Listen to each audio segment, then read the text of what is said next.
राज्यमंत्री माधुरी मिसाळ यांच्याकडून मुख्यमंत्री फडणवीसांची भेट, समन्वयातून काम करण्याच्या मुख्यमंत्र्यांच्या सूचना, सूत्रांची माहिती।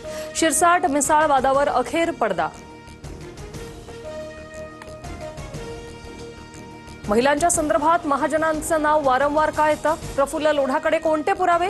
एकनाथ खडसेंचे सवाल। मुलाच्या मृत्यूबाबत चौकशी लावण्यासह खडसेंची महाजनांना 3 आव्हानं। आपलं वाटोळं झालं, हिंजवडीचं आयटी पार्क राज्यातून बाहेर चाललं। अजित पवारांनी पुण्यात मेट्रो कामाच्या पाहणी दरम्यान सरपंचांना सुनावलं।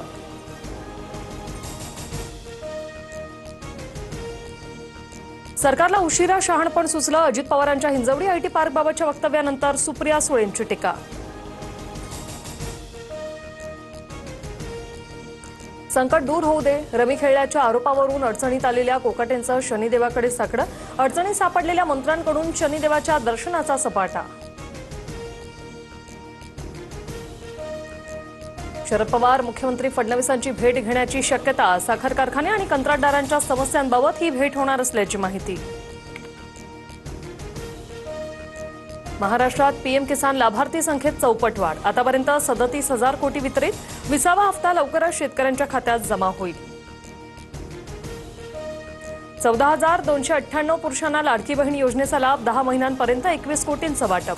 कागदपत्रांच्या छाननीतून उघड, कारवाई करणार अजित पवारांची माहिती। 6 महिने रेशन न घेतल्यास रेशन धान्य कायमचं बंद। प्रत्येक 6 महिन्याला अधिकाऱ्यांना शासनाकडून यादी येणार। राज्यभरातील अनेक जिल्ह्यांमध्ये मुसळधार पाऊस। पालघर, गोंदिया शाळांना सुट्टी। कोल्हापूर, रायगडमधील नद्यांच्या पाणी पातळीत वाढ। घरांमध्ये पाणी शिरलं, शेतीचंही नुकसान।